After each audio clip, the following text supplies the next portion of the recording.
Sup, Reitanna, it's Reitanna Seishin here. I'm extremely exhausted. Not as exhausted as I was yesterday. I was actually able to fall asleep when trying to take a nap yesterday. It's, that time of the month and it's taking a heavy toll on me. And I recently found I'm gonna say quote-unquote fact, because I don't know if it's a fact, that says women lose about, 4 teaspoons or tablespoons of blood each month? And I'm like, no, we don't. Because I know for certain that I lose at least a cup, if not more. I know, TMI, right? But I was gonna record this yesterday, but, my Audacity just refused to open. I love when programs just make it so that, meh. But, I think it was the universe's way of telling me not to read this dream yesterday because, that time of the month was also making me really sad. And what's worse than being sad for a reason is being sad for no reason. And I usually don't feel that unless I'm off my meds. But, you know, when my period happens, it's like, ha ha ha, ha, we're gonna make it so your meds don't work as well. Ha ha ha ha ha ha. So, but Audacity is working now, and even though I'm exhausted, and this is an extremely, extremely sad dream that I do remember, a little bit of, and it's probably gonna bring me down, and I'm probably gonna cry. You know, I still want to share it. So, okay. If you read my previous post, this is a continuation. That post was about a wonderful dream I had night before last. This one is about the horrible nightmare I had last night as punishment for having a good dream. First, I need to mention that there are a few versions of Dream Michael. The one I'll be talking about today is the one who enjoys playing horrible pranks on me. Horrible pranks. These also seem to only occur when I've gone out with him and his friends, which is no longer true. I have them now even if, we don't go out somewhere. So last night we went to IHOP with his friends, J, who's a boy, and S, who's a girl. I had a good time even if I can't look them in the eyes yet. I kind of regret not getting an omelet, but I thought I'd regret not getting pancakes. Whatever. Anyway, Prank Mike usually puts together elaborate scenarios with his friends as actors. He has many more in-person friends in my dream world than in real life. And it's like he's trying to create a romantic surprise, but it warps into something mean and horrific. They keep getting worse, too. Sometimes his excuse is, I just want to remind you how much I actually love you. Sometimes it's, I thought you'd find it fun. Other times it's, that's what you get for being annoying, referring to how I am without my meds. Or, it's just funny to see you get all scared like that. Me, but you know I can't handle that. Him, so? Most of the mics in my dream world are not like the real Mike. Last night was the worst one, hands down. And remember, this was on January 29th, so he took me to see his friends while he went to work. Note that I'm usually drugged during these pranks so that I'm too disorientated to think straight. I don't think I was drugged quite yet. Also, as I've mentioned, I'm crippled in my dream world due to a variety of attacks and accidents, but I also have extraordinary girl powers. I don't exactly remember which people were J or S, so I'm just gonna have to give them names when I mention them. I met this one girl that I'm going to call Needles. She wasn't very keen on talking to me, but I managed to ask her what she was doing. Another note, there are cameras everywhere to catch my reactions to everything. Prank Mike makes me watch them once the prank is over. Needles eventually admitted that she and 2 of her guy friends are trying to summon Satan, but it's not working. Well, I just happen to be on very good terms with Satan, thank you very much. So I asked to see the ceremony. She's unsure if she can trust me, but she leads me into a reddened room with candles and symbols scratched into the walls and floor. There was a bigger guy that I'm going to call Brute, and a skinnier guy with semi-long hair that I'm going to call Nails. There was a candle in this strange container with burning tissue paper around it, and Slipknot was playing in the background. Not as part of the ceremony, but because Slipknot is awesome. I don't remember which song it was, though. Needles explained to me that lighting the candle and tissue paper should be the thing that summons Satan. I told her to show me what she lit it with, and she shows me a simple lighter. I tell them all that they need magic fire and offered to complete the ceremony for them. I told them I had 2 things I could try, but I needed the music to be changed to Tool, specifically the album Fear Inoculum. It again wasn't part of the ceremony, it was just something I needed to relax and concentrate. I have more powers than I gave to Extraordinary Girl, and I continue to discover more in my dreams. While Fear Inoculum played, I did my relaxation thing and concentrated hard. The power I was about to use usually works, but I wanted to make absolutely sure that it worked the first time because I wanted to impress these novices. Once I found my center, I called out flamethrower and sort of shot my hand out in a curve. The flame went inside the container and ignited both the wick and the tissue paper.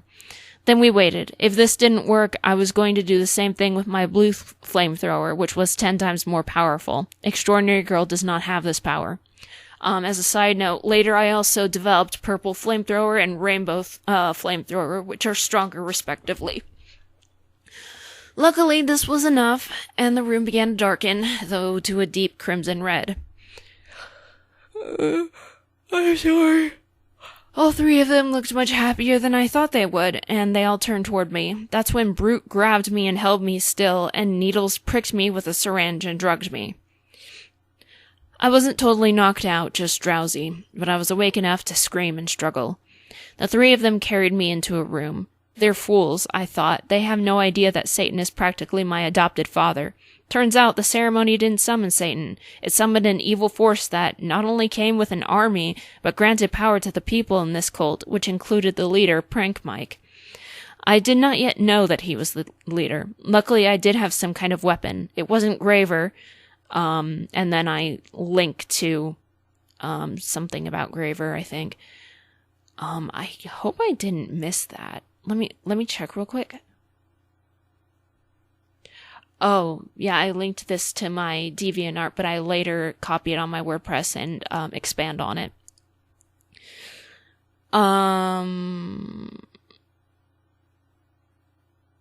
But instead, it was this thing I acquired a couple months ago. It's a metal rod with thousands of thin blades, as thin as twine, and on my mental command, the blades can stretch and grab things. It's really cool. I call it the string blade.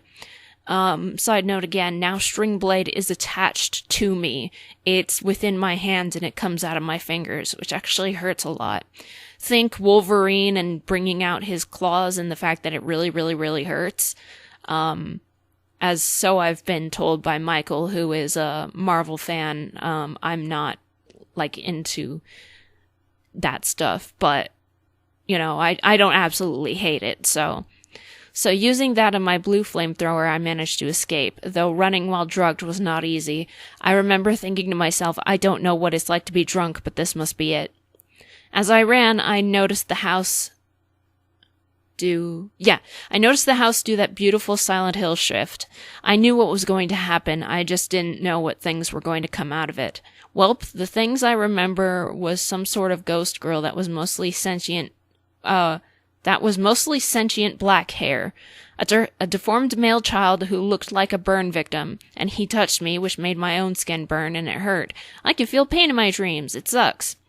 There was actually a tiny pyramid head, which, looking at it now, was really cute, but the Silent Hill player in me knew that the Great Knife was a one-hit kill, and Pyramid Head can't actually be killed. And then there was some old decayed doll, and even the ghost girl that I was usually friends with, who looks like Sadako. She must have been overpowered by the evil force. Now, if I can remember correctly, my ghost friend who looks like Sadako is named Amy. God, I'm so tired. There honestly wasn't much I could do except run and try to use my powers. My string blade would cooperate because wouldn't cooperate. I didn't proofread this. I don't proofread any of them. Wouldn't cooperate because I couldn't concentrate, and I basically tried all of my powers on multiple targets. They seemed immune to blue flamethrower, ice beam, extraordinary girl. Ice beam, non-XG, froze them for like a third of the amount of time it usually does. Pause wouldn't work, but it hardly ever does. I couldn't fly, and I couldn't speedrun. Some powers I didn't even try because my mind was all warbly from the drugs, and I was feeling increasingly more sleepy. I remember being glad that Mike was at work, not yet knowing it was prank Mike because I was not in the right state to protect him. Nails managed to catch up to me, and his appearance was now more demonic. His fingernails turned into 3-foot knives. He was fucking fast and managed to land several cuts on me. I cannot even explain to you how painful this was. I blasted blue flamethrower in his face, temporarily slowing him down, and I used string blade to grab his finger knives, and then his body, which was squeezed, intending to cut him into pieces. Before I could do much damage, Needles and Brute found me, now also with demonic forms. I love you, baby girl. I love you. I know you hate it when I talk. Yeah, I love you. Needles was literally covered in thin silver needles, all different lengths, and she could shoot them from her body as projectiles. Brute had like steel armor with thick, heavy blades under his forearms. They doubled as weapons and shields. This is when I found my next power. The name is stupid, but it fucking worked, and I was in horrible panic mode, so the desperate me shouted Rainbow Flamethrower. I guess I achieved rainbow before I discovered purple. And it actually burned them fantastically. I was able to run again. The drugs continued to keep me from flying or even floating. Then I met a new demon, Staples. I'm calling her Staples because she formed from a stack of papers stapled to a wall, but she was apparently not a random monster, but a demon like the other three.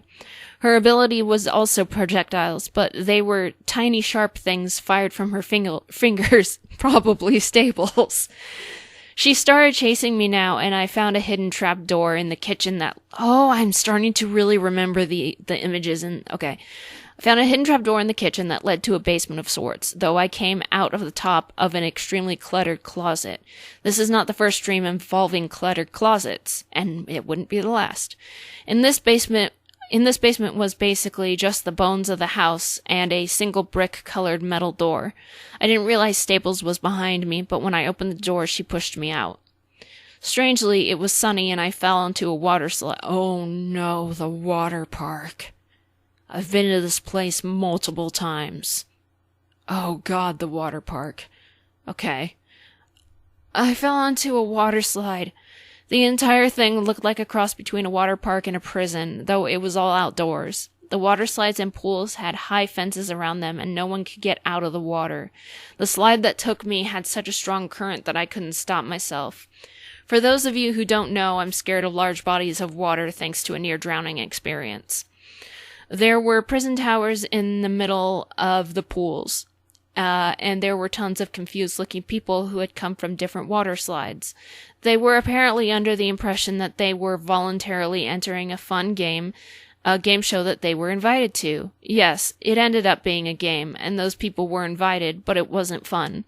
I think the drugs were finally wearing off, so I became more alert. If you're familiar with my dreams, you'll know that Dream Me is often very badass, especially when being trained by people like Vegeta and the 13 Guard Squads from Bleach.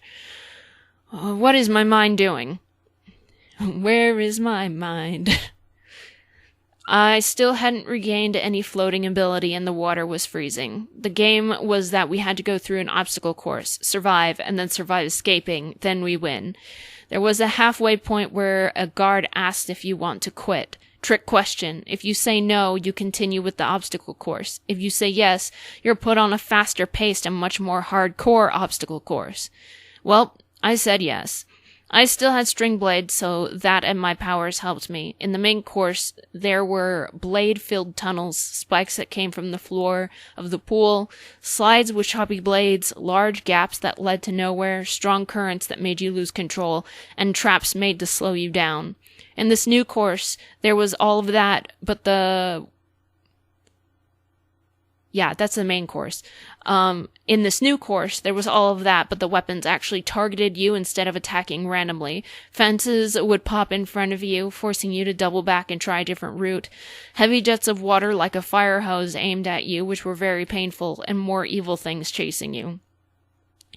I got hurt, and I was so angry at myself for being unable to fight. Finally, I lost it when met with another fence and used string blade to grip the top links of the fence and pulled myself over. Then I hopped along the tops of the fences toward the exit. They were electric, they were electric at the top, but I've been electrocuted so many times in my dream world, it gave me power, electricity, non-XG. So I fired back my own shocks to dampen the electrocution caused by the fences. Side note, I'm not only immune to being electrocuted now, but I can actually absorb excess electricity to even save somebody from being electrocuted. Like, let's say, I remember in one dream there was this little boy who accidentally got tangled in some wires and was getting electrocuted. So I grabbed the wires and I directed the electricity into my body instead. And it actually gives me energy as opposed to weakening me. I think I have to charge like that, in order to use my electricity power. Anyway, when I got to the end, they didn't care that I cheated and casually said, "On your way out, don't tell people not to quit." The exit was also the entrance, so I was climbing up, don't tell people not to quit. So I was climbing up a slide with strong current working against me while excited newbies slid down past me.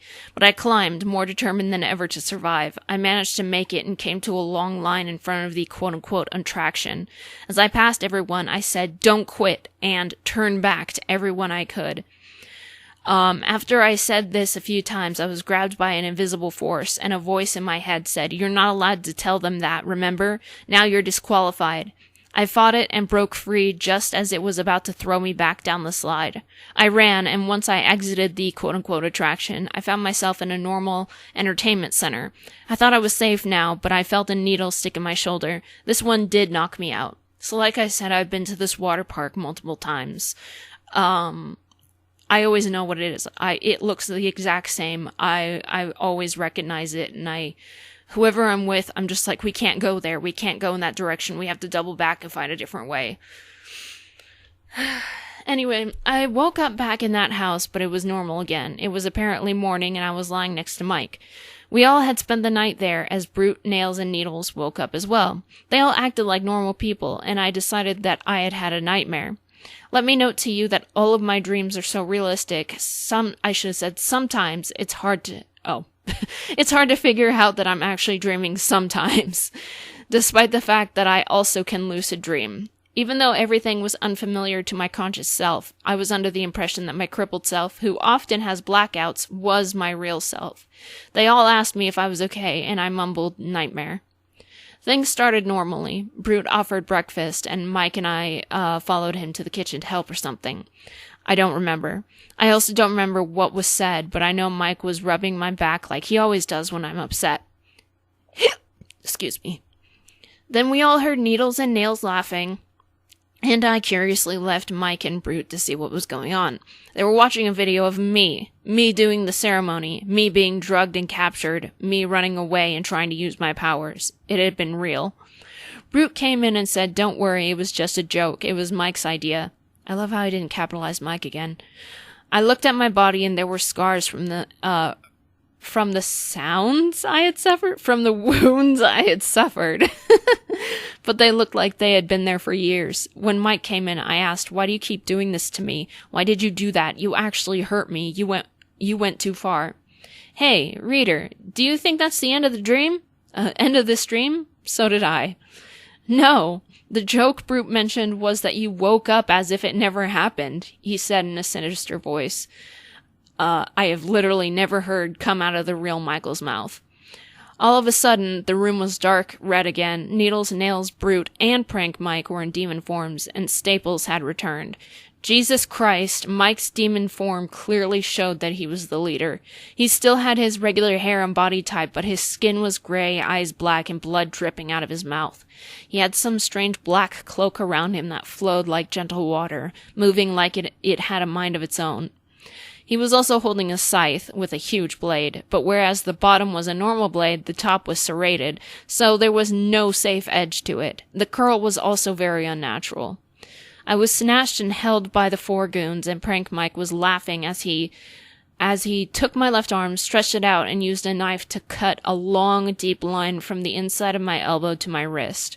It hurt so bad, I was screaming bloody murder, crying, and pleading for him to stop. He did the same thing to my other arm. They dropped me, and Brute went to slash at me, but Stringblade formed a sword out of its strings. It hasn't done that since, and I was able to block it. I wasn't going to do this again. I couldn't believe that it wasn't over, and I couldn't believe that Mike was part of this. I ran again, but I wasn't drugged, so I remembered that my Extraordinary Girl power, Shield, worked almost all of the time. So I summoned a shield around me and just sat in midair as my floating ability had returned to me. Needles and Nails were both trying to slash at me, but Shield is invisible sometimes. It's recently shown visibility. So they were slashing at a strong orb that they could not see. Prank Mike mentioned that that's what it was, and they sort of pushed me around to observe the shield's structure. I took this time to insult the goons and then pled to Prank Mike, telling him that he didn't mean this and that we were in love and that we were about to get married. He said, "I've been trying to get rid of you for years." Real-life Michael knows how to communicate, so Dream Me was confused as to why he bottled up so much hate toward me instead of sitting me down and talking. This happens a lot with bad versions of Dream Mike. He told me that all of his pranks were attempts to get me to leave him, but since I hadn't left him, he had to teach me a lesson by torturing and killing me. This hurt emotionally, naturally, and I was sobbing. They were all laughing. Finally, I used a non-XG power I got a couple weeks ago called Repel. Yeah, it is... I still call it Repel, and it still works. It makes an invisible yet strong gust of wind force away from my body all around me to push away anyone near me to at least 2 yards away. Having my floatability helped me to escape, but I still couldn't fly. Shield was still protecting me as both Needles and Staples started firing their projectiles at me, and it gave me time to try and come up with a plan. I was convinced that this was still a dream, so I screamed as hard as I could to get myself to wake up. It actually worked, and I gasped awake, and promptly fell back asleep, finding myself at the top of that water slide outside of the metal door. The door did not have a handle on the outside, so I waited until someone came out before rushing up and putting my hand in between it and the door frame. Despite how much damage Prank Mike did to my arms, I stopped bleeding rather quickly, so I had forgotten all about it at this point. I was back in the basement, and there were 2 people, a woman with greasy red hair who looked like a heavy meth user, and a young teen boy who just sat on a box, not giving attention to my arrival. The woman was hysterical, explaining how she's been fleeing from demons attacking her, and I told her I had been doing the same thing. I said I knew an escape and ran up to the closet, which was suddenly more cluttered than before. Not only that, but the floor tiles above seemed to be movable, as if they were suspended in midair. As I started clearing stuff out, I looked back at the woman to see her decaying, and she was becoming a structure of only veins. I used Repel and scrambled up the shelves of the closet, forcing the tile to the side so that I could get up. Once I was in the normal-looking kitchen, the woman grabbed my foot, and I kicked her in the face, making her fall back down to the floor. I moved the tile back and set a wash bucket over it. Then Normal Mike asked me if I was okay. I was so confused, but he looked genuinely concerned. I wasn't sure how to tell him what was happening. I also wasn't sure if this was still part of the prank. He said it was time to go home because we had to get ready for work, so I followed him to the front door. He opened it, and Brute was outside, ready to drive us home. Suddenly, Mike was gone, but Brute acted like I had been alone the whole time. Instead of taking me to his car, he walked me down the street and started speaking to me in a hushed voice. "Something is wrong with Mike," he muttered quickly. I noticed him looking around as if afraid we were being followed. "He killed Needles and Nails. I know he did. He was covered in blood. That's not my friend. That's some kind of monster. I think he's possessed." He explained that he knew I had powers and urged me to figure out how to save Mike before he kills him too. As he said this, I noticed drawings of Needles and Nails following us on the building's walls, and when going past a window, it turned into their reflections, but they were not physically with us. There were drawings of other characters from Cartoon Network and Nickelodeon, and they were coming to life only to be killed by the demons. Brute didn't seem to notice, but he was stopped by a scythe blade landing on his back, going through the torso, and sticking out of his chest. I heard Prank Mike laugh. Brute played dead for a moment, but then laughed as well and said, "Just kidding." I woke up again with a gasp. I lifted my blindfold to see that I was in my apartment, heard Michael snoring, and went back to sleep. I was in the kitchen again, right after I had covered the tile with the wash bucket. This time, all of the tiles were slowly trying to drift away, and I was desperately trying to get them to stay in place. The veiny woman was gone, but my old cat, Spats, was walking around, and I tried to shoo him away so that he didn't fall through the tiles. Once again, Mike came back to ask if I was okay, said we were going home, opened the door, disappeared, and the scene with Brute and I played exactly how it did before, except this time, my surroundings were flickering and glitching. When I asked Brute a question, he acted as though he couldn't hear me. I walked around him to try and get his attention, but nothing. I did the same with other people, but they didn't notice me. The drawings on the walls didn't even seem to know I was there, and instead of killing the characters, Needles and Nails were just threatening them. I managed to pull someone off the wall, but I don't remember who it was. I think it was Dee Dee from Dexter's lab.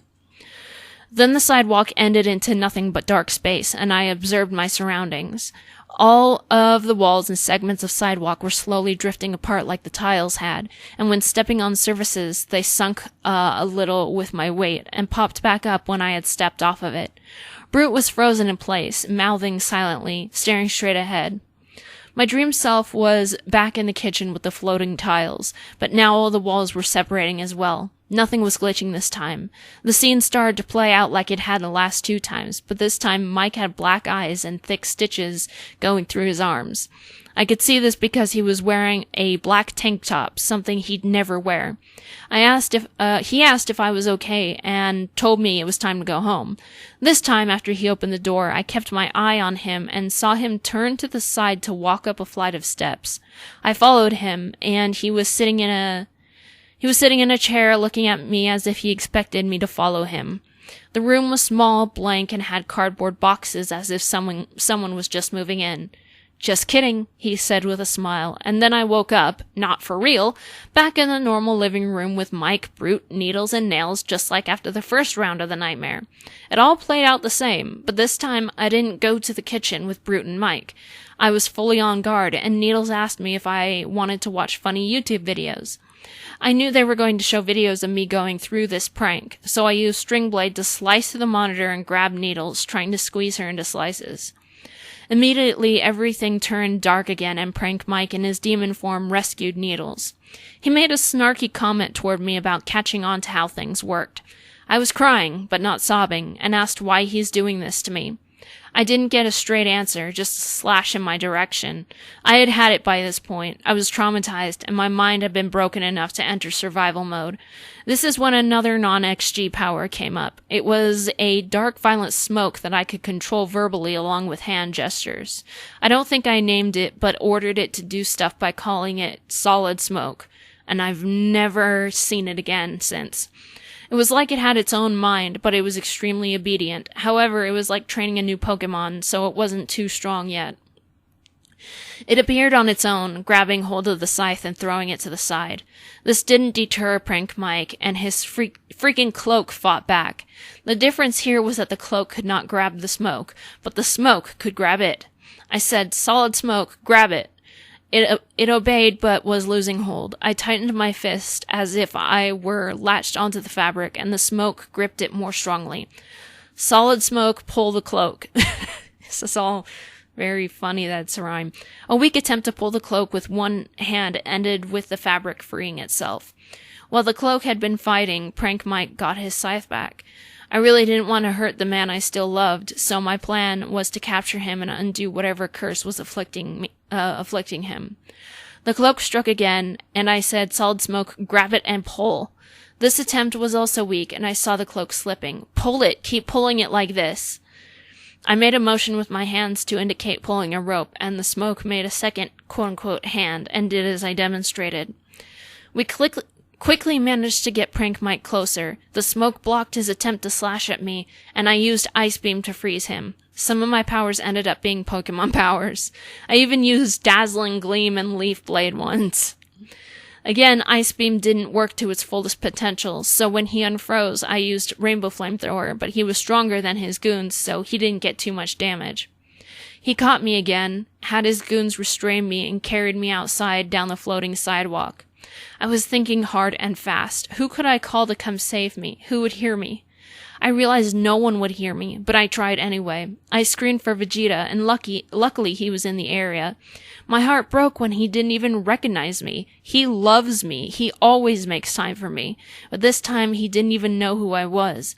I doubted anyone else would have any memory of me either, so trying to call Rukia or someone was out of the question. I gave up. I was brought to a different house in the middle of nowhere. It was decrepit, dark, and small. This part of the world was not drifting apart. We were in a vast valley with green grass and little houses scattered about.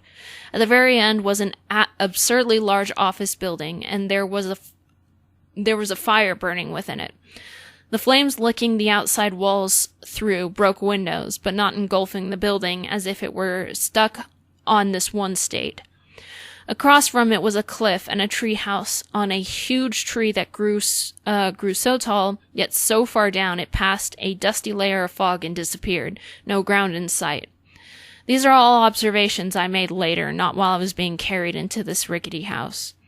Note, an old friend of mine named Ariel always shows up in my dreams. I dumped her as a friend for multiple reasons, and when she comes into my dreams, all of her bad qualities are pumped up to 100. She's done worse things now. Just a few things she's done. Tried to kill me, tried to convince people that I'm lying about things, especially when I tell people what she's like, and even when I have our old friends to back me up. She would attack me just to hurt me, even when as far as hurting my animals. Has stalked me, molested me in my sleep, claims to be in love with me, and she doesn't get in trouble for going against her in-dream restraining order. As a side note, she's done more than molested me. She's raped me 3 times. She breaks into my house, enters parties I throw when she's not allowed to be in the building, presses her face against windows to peer at me, cannot stop verbally harassing me. She's tried to destroy Encephalon, force herself into movies I make, manages to break locks that are unbreakable, guess door codes, and has even tried to become friends again just to betray me again and laugh at my heartbreaking. She claims she's in love with me, but she does all of this crazy stuff. I tell her to leave me alone. I try to beat the shit out of her, and I've killed her so many times, but she just keeps coming back. Her mother saw me kill her once, and she was screaming at me, but I told her, give it 6 hours, she'll be back. I hate her. Sometimes she agrees to leave me alone and ignore me like I suggested, but she never does, as if she can't handle holding the urge back. I've yelled at her many times, saying, how hard is it to ignore me? All I'm asking for you is to leave me alone. I want to leave you alone. I want us to ignore each other's existence, not speak to each other, not touch each other, nothing. Why is that so hard? Worst of all, even when people of authority have proof she's done something horribly wrong and admits that she needs to be punished, she never is. Still, every so often, she treats me like a friend. Ariel was with some friends in this house, including an old scene friend named Kitty, who is like Ariel's main henchman. She looks as fat and as emo as ever. I'm talking about Ariel, not Kitty. And she hangs out with a bunch of emo kids, and I'm like, ugh. As I was carried into this house, I was struggling, not ready to give up all the way just yet. I noticed Ariel in a room, and as my last-ditch effort, I screamed for her help. I don't think she believed me, so I begged, please, Ariel, please, I'm in danger, please help me. She stood at the top of the stairs I was being carried down and looked concerned, like she wanted to help. However, she chickened out and went back to her friends. I later saw her walking around as a sort of bat creature, and she and her friends were making fun of me again. I was underground now, and the room was huge. Somehow the walls made of wooden planks were broken, and there was sunlight and foliage coming in. It looked like the foliage had been able to grow for at least a decade. I saw Spaz again, just randomly. I'm not sure if I was tied up or anything. I think I was just dropped into this room, and the demons went up to a sort of balcony above me, like spectators. Prank Mike did come down briefly, though he was in the same form I had seen the last time. Oh my god, I used the wrong scene. The last time he had said, "Just kidding." He was holding some rats, but no one I recognized. He threatened to squeeze them, to break them and kill them. I had been brave and brutal before when I was fighting him, but I was reduced to my sobbing, submissive, frightened self I had been at the start. I begged him to not hurt any of the animals, and he actually tightened his grip on one, only enough to make it struggle. I begged again, on my knees, sobbing hysterically. He walked away from me and placed the rats into one of 3 boxes, all identical. In one of these boxes is a harmless snake, and one of these boxes is nothing. In one of these boxes there is a dangerous venomous snake, and those rats. Save all of the rats, and I will let them go unharmed. Snakes. I love snakes, but not when it comes to protecting the snake's natural prey.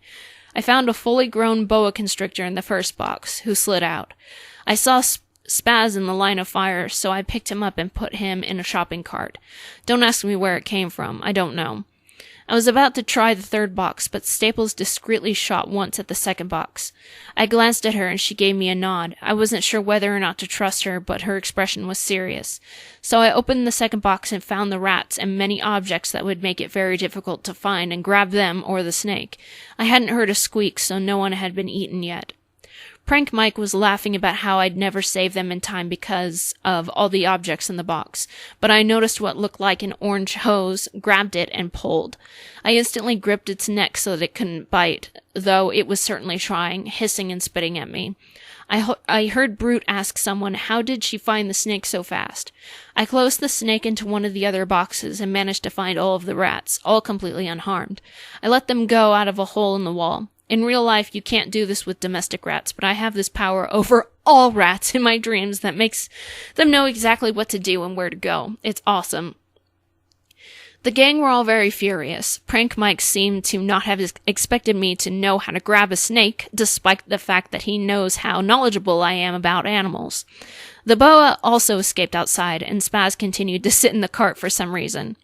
Prank Mike came to me once again, but he took the rough form of Aaron. I suddenly felt small, like a child, and as he set his hand on my head, I started crying. I saw flashbacks of the abuse Aaron put me through, but Prank Mike was changing them to make it look like it was all my fault. He showed me as the abuser, as a misbehaved kid, as someone who deserved to be hit. The scene stopped when he took his hand off my head, and I hugged his leg, crying harder. I said, "I'm sorry, Mommy." In his own voice, Prank Mike said, "You're going to be good from now on, aren't you?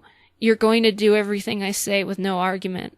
I kept saying, "Yes, I'll behave, Mommy. I'll be good. I'll do everything you ask. I'm so sorry, Mommy." This is the moment when he had finally broken me down to my core. Satisfied, he left, and his goons followed, all except Staples. She took a more human-like form and walked up to me. She said she's realized that I don't deserve this, that Prank Mike lied to her about me, and painted me out to be some cruel, controlling ball and chain of a fiancé.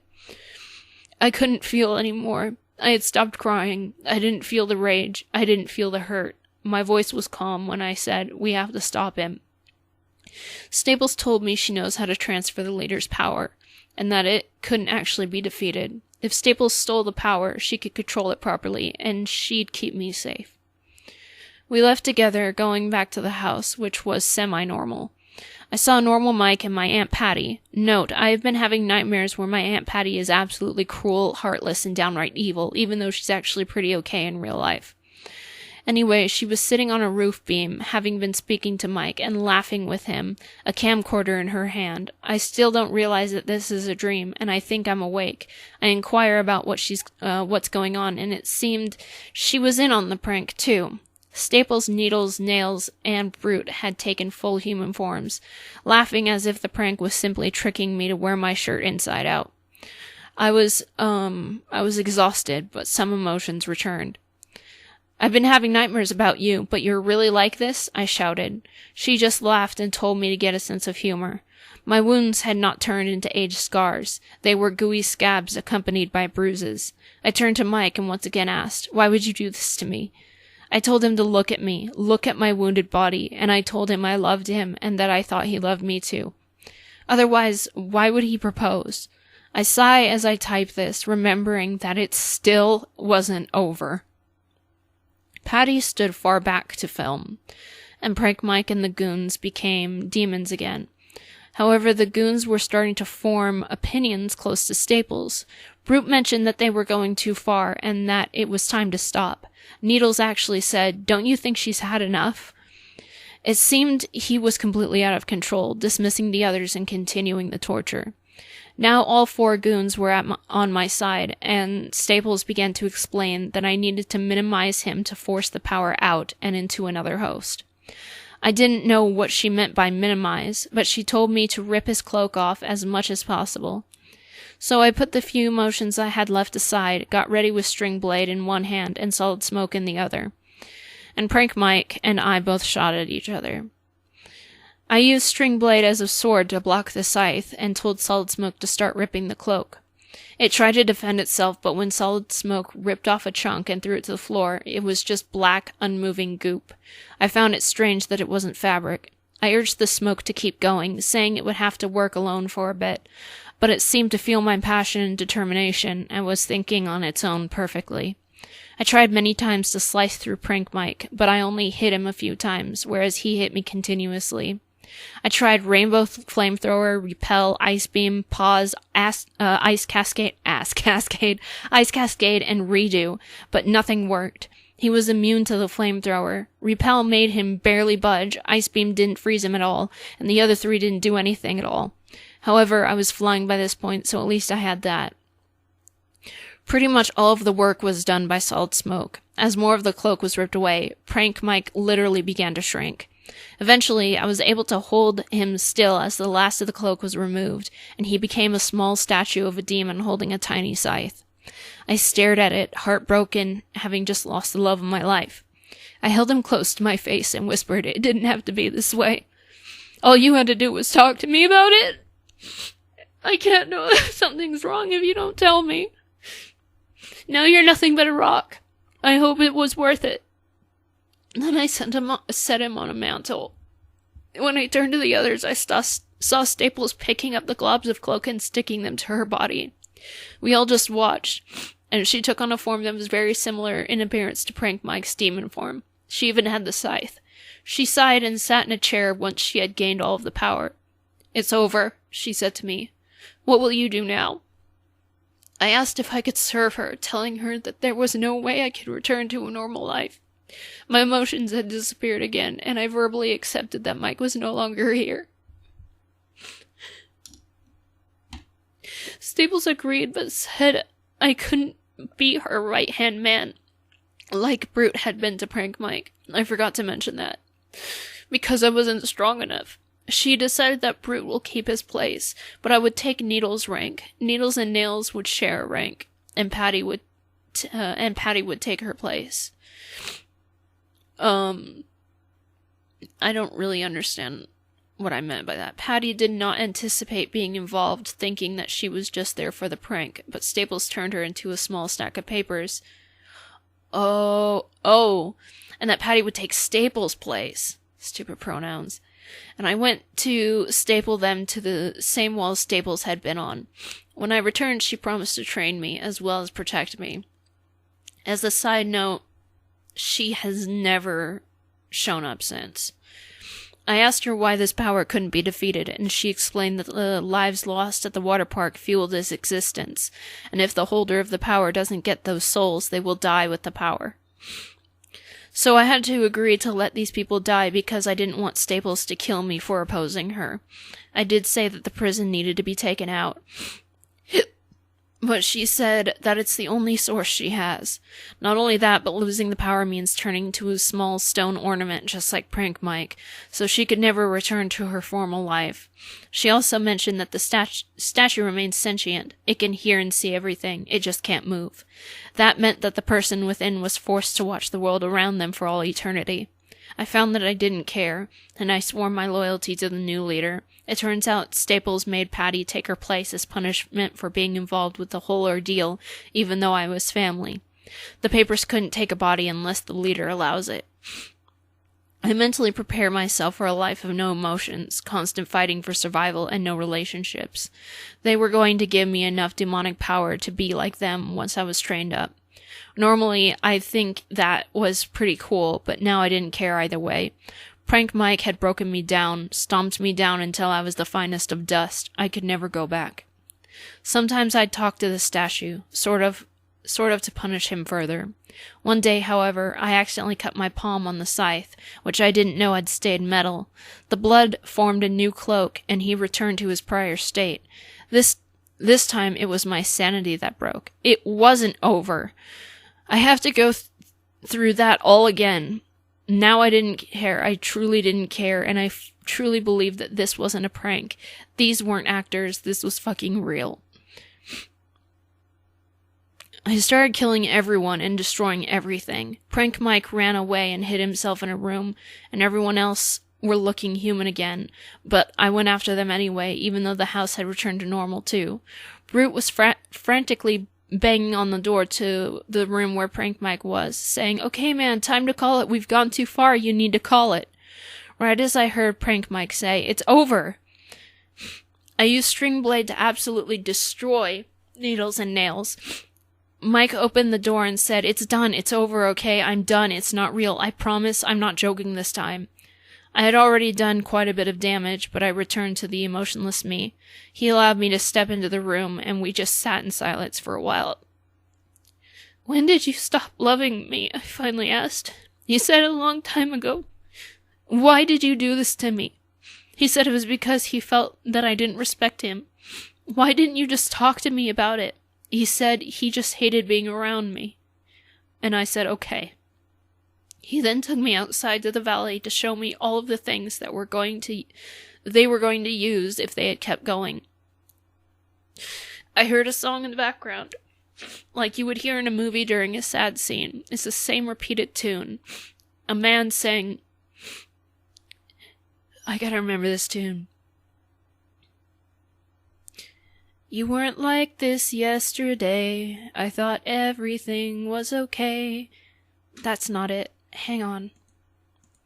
Okay, I can't remember the exact tune, but it was like, "You weren't like this yesterday. I thought that everything was okay. I thought you loved me up until today. I never thought you'd act this way. What has changed since yesterday? Now it's like you want me to go away. Life was better when we could play. Life was better when we could play, but you showed that you hate me today. That's fine. I never loved you anyway. You weren't like this yesterday, or so I thought, and that's okay. That's just fine. I've always hated you anyway."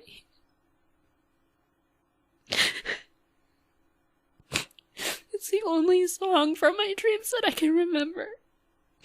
And sometimes I think about it, and it tears me apart, even though I know that Mike isn't like that. Even though he's so loving and caring and docile and just the most amazing man I've ever met. The most amazing person I've ever been with. But these dreams just, I don't understand. Anyway. Okay. This is when I saw the strange burning building and the impossible treehouse. He took me into the treehouse and said that it sort of worked like an elevator, and more things were waiting for me far, far below us. I laughed. I just laughed. I continued to laugh as I stepped out of the treehouse and decimated the burning building using string blade and solid smoke. Micah followed me, saying in a joking way, "Hey, you don't have to do that. It's over, remember?" I just laughed as the song continued to play, repeating the lyrics. I walked along, using string blade to cut through everyone I saw, even innocent people. Some only got their feet or arms cut off, and some were destroyed completely. There were screams, and Mike was still trying to get me to stop, but my sanity was lost, and I ignored him. I heard some people call the police, but I didn't care.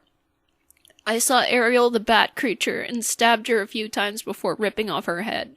The bat head had been above her real head in the costume, and she laughed in relief, but then I started cutting off her real head, and she sobbed, begged for her life, and told me she was sorry. I didn't attack Mike again. He actually helped me run so that I wouldn't get arrested. I just kept laughing and smiling, listening to the sad song in my head. He asked me if I wanted to stay with him. I said yes. Even knowing I don't love you, I said yes. Why? I told him because I once loved him and would do anything for him. It was only right that I became his follower. I was different now anyway, so I wouldn't be so annoying, I guess. To be fair, I do respect the hell out of my fiancé. Then I woke up for the last time.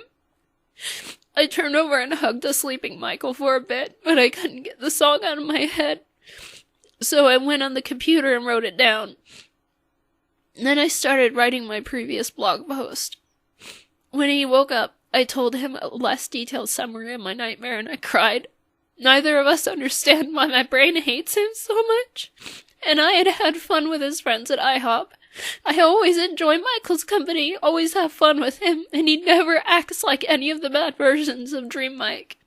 I hate it. I hate the nightmares. I hate that I'm only allowed to have a couple good dreams every month. It all comes down to Erin. It's her fault that I had PTSD in the first place. It's her fault I hate myself.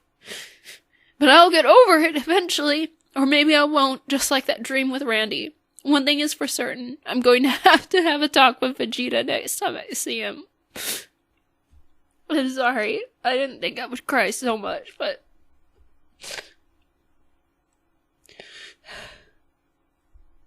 I hate crying. I absolutely hate it. My nose gets stuffy, and I already have post-nasal drip, so...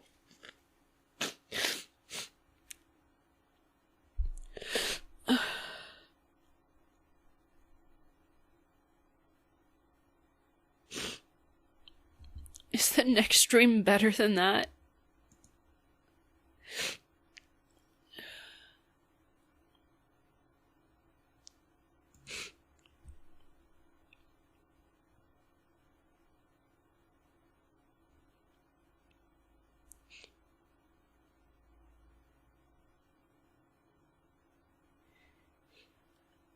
Okay, so the next one is Extraordinary Girl, which I've probably already read, because I think it's just the concept. Yeah, it is just the concept. So, the next one will be I Have a Zanpakuto, where I'll explain about Graver.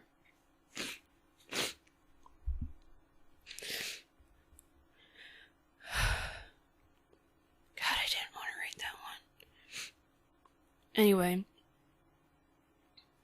I'm gonna put a warning in the description about it being depressing and possibly triggering.